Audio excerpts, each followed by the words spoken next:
저희 딸 세범이가 이제 그림을 그리다 보니까요. 세범이 생일에 어떤 분이 그 이젤을 선물로 주셨어요. 박스를 이렇게 뜯어보니까 그 안에 수십 개의 나무와 또 크고 작은 나사들이 이렇게 딱 들어있더라고요. 그리고 이제 구석에는 조립할 수 있는 그림으로 된 설명서가 딱 있었습니다. 여러분 설명서를 잘 보십니까? 저는 아주 자신만만하게 이까짓 거 금방 뚝딱 만들지 이렇게 생각하고 호기롭게 저의 감각과 저의 머리를 믿고 이제 조립을 했어요. 그런데 시간이 지날수록 제 생각대로 되지 않는 거예요. 굉장히 헷갈리기 시작했습니다. 처음에 그 호기롭던 마음이 점점 사라지고 결국 그 설명서를 힐끗힐끗 쳐다보면서 조립을 하기 시작했습니다. 그렇게 겨우 완성이 돼갈 쯤에 굉장히 불길한 상황과 맞닥뜨리게 되었습니다. 다리 방향을 거꾸로 조립을 한 거죠. 그래서 이제 다시 빼고 제대로 맞춰서 조립을 딱 끝냈는데, 끝내고 바닥을 딱 봤는데 굉장히 중요하게 생긴 굵은 나사 하나가 밑에 떨어져 있는 거예요. 분명히 다 맞췄는데 이 완성된 이젤이 약간 한쪽으로 기울어져 보이는 겁니다. 결국 다 떼고 다시 조립을 해가지고 그렇게 이제 맞추는 참사를 겪게 되었죠. 여러분 살면서 이런 경험이 없으신가요? 특히 우리 남성분들, 나의 알량한 지식과 노력으로 설명서 없이 내가 한번 만들어 보려고 했다가 시간과 힘만 낭비되는 엉망진창이 된 그런 경험들 아마 한 번쯤은 다 있으실 것 같습니다. 여러분 우리의 인생도 이와 비슷합니다. 우리는 내 인생이라는 집을 내 힘으로 멋지게 한번 지어보려고 안간힘을 쓰죠. 세상이 말하는 어떤 성공의 매뉴얼을 가지고 또 도덕이라고 하는 나사를 가지고 또 종교적인 열심이라는 망치를 들고 내 구원과 내 행복을 스스로 쟁취해 보려고 발버둥을 친다라는 것입니다. 그러나 우리의 이런 알량한 노력과 행위로 완성된 인생은 그 끝이 뭡니까? 늘 공허함과 실패였다라는 것이죠. 그리고 채워지지 않는 영적인 갈증들이 있다라는 것입니다. 방금 말했던 이 부품이 잘못 끼워진 이젤처럼 우리 인생이 삐걱거리게 된다라는 것이죠. 여러분 우리의 영혼은요 내 힘으로 완성하는 어떤 조립식 가구가 아닙니다. 오늘 우리가 읽은 이 에베소서 2장 말씀은 엉망진창이 된 우리의 인생을 하나님께서 어떻게 당신의 은혜로 새롭게 빚어내셨는지, 그리고 우리가 얼마나 놀랍고 영광스러운 하나님의 걸작품인지를 선포하고 있는 본문입니다. 여러분 에베소 사람들의 어떤 가치관은 지금 우리와 크게 다르지 않습니다. 그들은 돈과 또 명예 그리고 자신의 업적을 드러내기 위해서 그렇게 살았습니다. 그러니까 이런 것이죠. 내가 그 아르테미스 신전에 얼마나 많은 헌금을 바쳤는가, 내가 얼마나 화려한 옷을 입었는가, 그리고 어떤 권력자와 친분이 있는가, 그것이 그 사람의 가치를 결정했다라는 것이에요. 특히 이 1세기의 그 로마 헬라 사회에는요 후견인 제도라는 게 있었습니다. 이게 강력한 사회 시스템이었는데, 그러니까 이런 것이죠. 돈과 권력이 있는 귀족이 후견인이 딱 되어가지고 어떤 가난한 자에게 호의와 선물을 딱 베풀면 그 가난한 자는 평생 그 귀족에게 정치적인 지지와 충성을 바치는 것이었어요.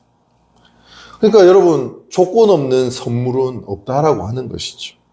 내가 무언가를 받았으면 반드시 행위와 충성으로 갚아야만 했다라는 것이죠. 철저한 기브 앤 테이크의 사회였습니다. 여러분 세상엔 공짜가 없다는 말 많이 들어보셨죠? 그리고 사실 이 말은 살면 살수록 진리라는 사실을 우리는 알게 됩니다. 핸드폰 가게 앞에 이렇게 지나다 보면 공짜 폰 드립니다. 이렇게 문구 같은 거 보시죠. 여러분 진짜 공짜일까요? 그걸 공짜라고 생각하는 사람은 순진한 사람이죠. 그걸 보고 들어갔다가 이제 사기를 당하게 되는 것입니다. 여튼 이렇게 화려하고 철저한 계산이 지배하는 도시가 바로 이 에베소 도시였다는 것이죠. 그래서 그 에베소에 있는 교인들은 늘 위축되어 있었다는 거예요. 왜냐하면 그들은 세상적인 스펙도 부족했을 뿐만 아니라 그 비교되는 거대한 신전 앞에를 딱 보면 자신들의 모임은 그저 초람 그 자체였기 때문이다라는 것이죠.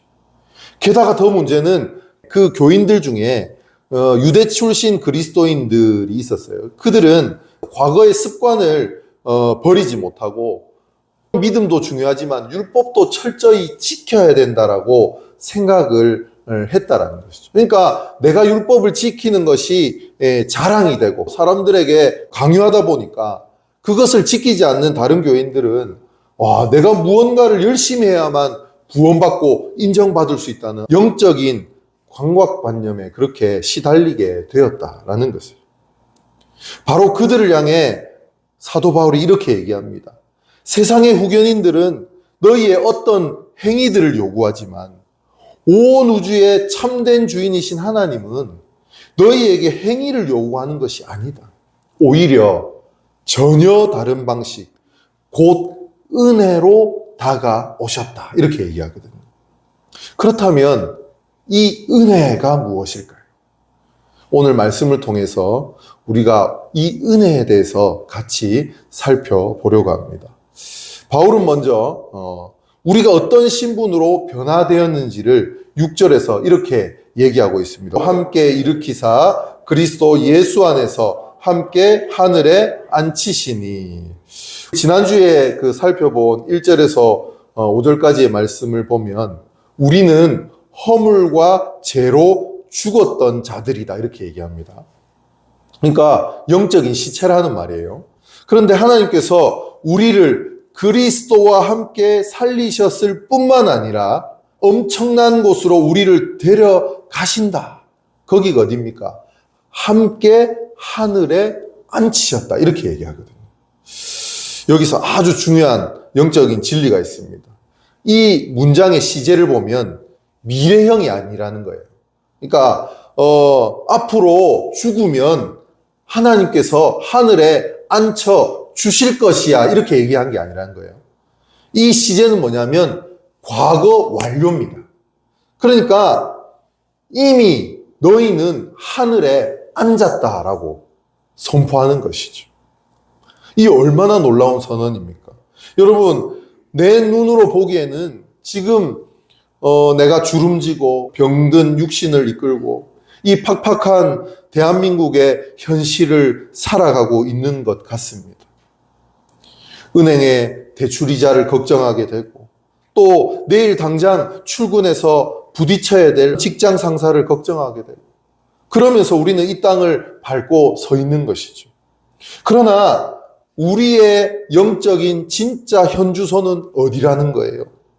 예수 그리스도께서 부활 승천하셔서 온 우주를 통치하시는 그 하늘 보좌 우편에 우리가 그리스도와 연합하여 이미 당당하게 앉아 있다라고 선포하는 것입니다.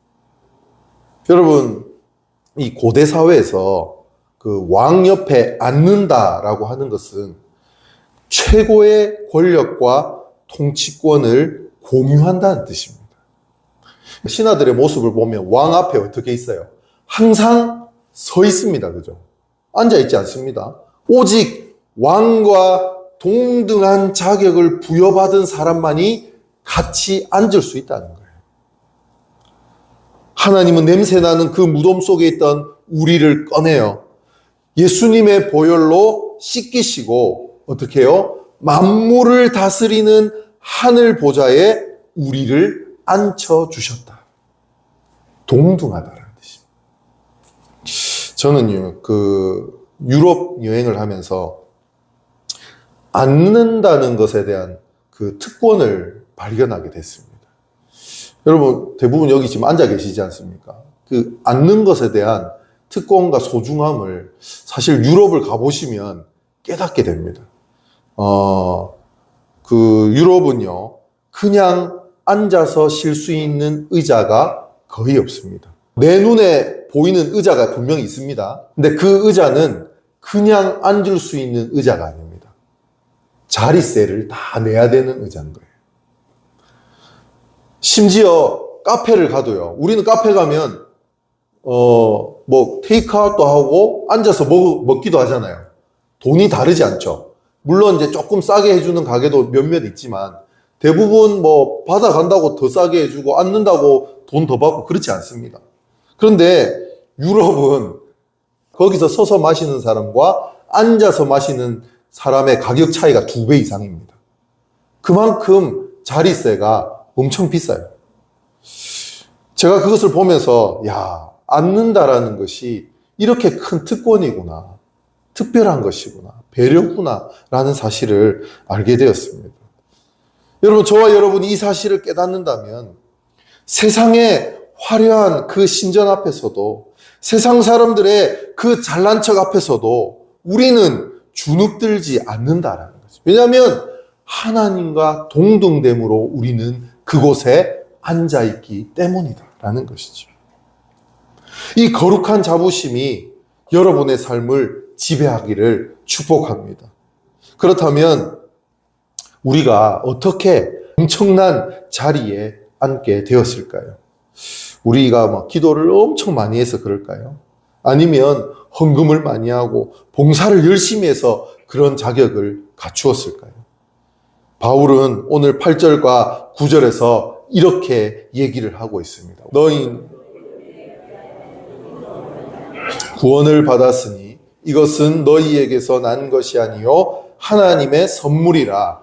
행위에게서 난 것이 아니니 이는 누구든지 자랑하지 못하게 함이라. 이 두 구절에 복음의 핵심 키워드 3가지가 딱 들어있습니다. 그게 뭐냐면 은혜, 믿음, 그리고 선물입니다. 은혜가 무엇입니까? 정확하게 표현하면 이런 표현입니다. 자격 없는 자에게 거저 주시는 하나님의 호의다. 로마 사회의 귀족들은 받을 자격이 있는 자, 갚을 능력이 있는 자에게만 호의를 베풀었어요. 그러나 우리 하나님은 우리가 허물과 죄로 완전히 썩어서 냄새나는 영적인 시체였을 때, 즉 갚을 능력이 제로인 상태일 때 당신의 독생자 예수 그리스도의 생명이라는 상상조차 할 수 없는 가치를 우리에게 부어주셨다라는 것이죠. 그리고 이 은혜를 받는 유일한 통로가 뭡니까? 바로 믿음이다라고 얘기하는 것이죠. 그런데요, 이 믿음도 나의 공로가 아니라는 거예요. 믿음은 무엇입니까? 예를 들어 이런 거죠. 수술대 위에 이제 누워있는 환자의 태도와 같다라는 거죠.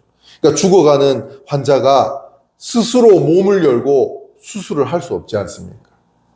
그저 의사에게 내 생명을 온전히 맡길 수밖에 없는 것입니다. 그 의사가 아니면 나는 죽습니다 라고 빈손을 내미는 것이죠. 그것이 믿음이라는 것이죠. 하나님은 우리가 내민 그 빈손에 구원이라고 하는 엄청난 선물을 놓아 주셨다라는 것이죠. 그래서 바울은 9절에서 행위에서 난 것이 아니니 이는 누구든지 자랑하지 못하게 함이라 이렇게 얘기합니다. 우리의 어떤 행위나 능력이나 상황 때문에 하나님이 우리에게 구원을 주신 것이 아니라는 것이죠. 여러분, 만약에 천국에 들어가는데 조건이 있다면 한 10억이 있어야 천국 들어갈 수 있습니다 이렇게 얘기하면 들어가실 분 있나요? 한 10억 정도는 다 있습니까? 만약 천국 가는 조건이 도덕적으로 완벽한 성인군자만 들어갈 수 있습니다 이렇게 얘기하면 아무도 없겠죠. 천국 가는 조건이 잘생기고 이뻐야만 들어갈 수 있습니다. 이러면 저 빼고는 아무도 없겠죠. 네, 농담입니다. 그러나 하나님은 인간의 모든 행위를 철저하게 배제하셨다. 왜냐하면 인간의 그 어떠한 화려한 행위도 절대적으로 거룩하신 하나님 앞에 절대적이지 않기 때문이다라는 것이죠. 우리가 아무리 도덕적으로 살아고 깨끗하게 살아도 죄를 안 지을 수 있습니까? 우리는 다 죄인입니다. 우린 하나님 앞에 거룩하지 않습니다. 연약합니다. 우리 속에는 여전히 죄악이 꿈틀대는 것이죠. 그래서 구원이라고 하는 것은요, 100% 하나님의 작품이라는 거예요. 하나님이 우리를 구원하지 않으면 우리는 구원받을 수 없는 연약한 존재, 영적인 시체라는 것입니다. 그러므로 오직 주의 은혜로 나 같은 죄인이 구원받은 이 사실에 감사하며 감격하는 저와 여러분의 인생이 되기를 주님의 이름으로 축원합니다. 이제 바울은요, 이 놀라운 은혜의 구원을 받은 우리가 진짜 어떤 존재가 되었고 또 무엇을 위해서 살아가야 되는지 10절에서 말씀하고 있습니다. 우리는 그가 만드신 바라 그리스도 예수 안에서 선한 일을 위하여 지으심을 받은 자니 하나님이 전에 예비하사 우리로 그 가운데서 행하게 하려 하심이니라. 여기서 보면 그가 만드신 바라 이런 이제 표현이 있죠. 이 헬라어 원어는 포이에마라고 얘기하죠. 이 단어에서 그 영어에 포엠이 나왔어요. 시라는 단어가 거기서 나왔습니다. 여러분, 이 단어는 어떤 공장에서 공산품 찍어내듯이 그렇게 일괄적으로 찍어내는 그런 상품을 얘기하는 것이 아닙니다. 예술가가 혼과 열정을 다해서 조각하고 다듬어서 만들어낸 최고의 걸작, 명작품을 얘기하는 거예요. 여러분, 우리 그 도자기에 보면 크게 두 종류가 있죠. 도기와 자기로 이렇게 나눠집니다. 그죠? 도기는 뭡니까? 우리가 흔히 이제 집에서 쓰는 그릇, 뚝배기 같은 것, 이게 다 이제 도기입니다. 이 도기는 어떻게 만들어지냐면 그냥 평범하고 흔한 찰흙을 빚어가지고 섭씨 700에서 1000도 사이에 비교적 낮은 온도에서 이제 구워냅니다. 그래서 도기는요, 겉보기에는 그럴싸해 보여도 빛이 통과하지 못하고 굉장히 탁하죠. 그리고 투박하고 작은 충격에도 이가 잘 나가고 깨지기가 쉽다라는 거예요. 반면에 자기는 다릅니다. 고급스러운 찻잔이나 이제 그 유명한 청자, 백자 있죠. 예. 이 자기는 어떤 평범한 흙이 아니라 불순물이 전혀 없는 이제 고룡토를 써요. 고룡토라는 특수 흙으로 이렇게 빚어냅니다. 그리고 가마에 놓고 온도가 1300도에서 1400도 정도의 엄청난 불가마로 이제 구워내는 거예요. 이 1300도의 극강의 열을 통과할 때요, 자기 안에 있는 놀라운 화학적 변화가 일어나는 거예요. 이 화학적 변화를 유리화라 이렇게 얘기를 하는데, 흙 속에 있던 이 구멍들이 완전히 메워지고 유리처럼 단단해진다는 거예요. 이렇게 탄생한 자기는 어떻습니까? 아주 얇게 빚어도 쉽게 깨지지 않습니다. 햇빛이 비추면요, 빛이 반투명하게 투과될 정도로 맑고 영롱하다는 거예요. 숟가락으로 딱 치면 둔탁한 소리가 아니라 맑고 깨끗한 소리가 딱 나는 것이죠. 사랑하는 성도 여러분, 우리가 예수님을 만나기 전, 십자가의 은혜를 경험하기 전에는 도기와 같은 인생이었다. 겉으로는 화려하게 꾸미고 번듯해 보일지 몰라도 그 영혼의 밀도가 낮아서 죄와 유혹이라는 그 검은 물에 너무나도 쉽게 스며들며 우리의 영혼이 썩어 들어갔다라는 거죠. 세상이 조금만 건드려도 쉽게 바사삭 깨지며 상처를 받고 툭 치면 둔탁한 불평과 원망의 소리를 내던 그런 존재였다라는 것이죠. 그러나 만물의 창조주시며 위대한 토기장이신 하나님께서 이 쓸모없는 흙덩어리를 당신의 가마에 집어넣으셨다. 바로 십자가라는 그 가마죠. 하나님은 우리가 감당해야 될 1300도의 뜨거운 죄의 진노와 심판의 불을 우리가 아니라 십자가에 매달리신 예수 그리스도께 전면적으로 쏟아 부었다라는 것입니다. 예수님의 그 진노의 불을 다 통과하시면서 이제 다 이루셨다 이렇게 선포하셨을 때 우리는 그분 안에서 불순물은 다 타버린 맑고 순결한 고령토로 변화되었다라는 것이죠. 우리는 십자가의 은혜를 통과해서 하나님의 완벽한 걸작품, 영광스러운 자기로 재창조되었다라는 것입니다. 이제 저와 여러분은요, 세상의 더러운 찌꺼기가 스며들 수 없는 단단하고 순결한 존재가 되었습니다. 하나님의 빛을 비추면 그 빛을 세상에 통과시키는 맑은 영혼이 된 것이죠. 세상의 고난과 핍박이 우리를 툭툭 칠 때마다 원망의 둔탁한 소리가 아니라 맑고 아름다운 천상의 종소리를 내는 그 존재. 그것이 바로 하나님이 빚으신 포이에마, 저와 여러분의 정체성이다라는 것입니다. 하나님 우리를 바라보시며 너는 내 인생의 최고의 포이에마다, 나의 걸작품이다, 그렇게 말씀하십니다. 나는 어쩌다 세상에 던져진 그런 불량품이 아니라는 거예요. 전능하신 하나님께서 당신의 아들 예수의 피를 물감 삼아 그려내신 세상에 단 하나뿐인 눈부신 명작입니다. 그런데 하나님께서 우리를 이토록 아름다운 걸작품으로 재창조하신 목적이 있다라는 거예요. 10절의 중반부를 보시면 이렇게 얘기합니다. 그리스도 예수 안에서 선한 일을 위하여 지으심을 받은 자니. 무슨 일을요? 선한 일. 많은 그리스도인들이 이 지점에서 혼란을 겪을 때가 있어요. 그러니까 그런 것이죠. 방금 8절 9절에서는 우리는 행위로 구원을 받은 것이 아니라고 얘기했습니다. 그런데 10절에서 뭐라고 하냐면 선한 행위를 해야 된다. 그럼 이게 뭐냐? 서로 안 맞는 거 아니냐? 이렇게 생각할 수 있습니다. 자, 여러분, 여기는 명확한 순서가 있어요. 우리는 선한 일을 해서 구원을 받은 것이 아닙니다. 우리는 구원을 받았기 때문에 선한 일을 하는 것이죠. 네. 선한 일이 원인이 아니라는 거예요. 결과로 드러나는 것이죠. 우리가 예수를 믿고 하나님의 자녀가 되었기 때문에 이제는 선한 일을 하는 것입니다.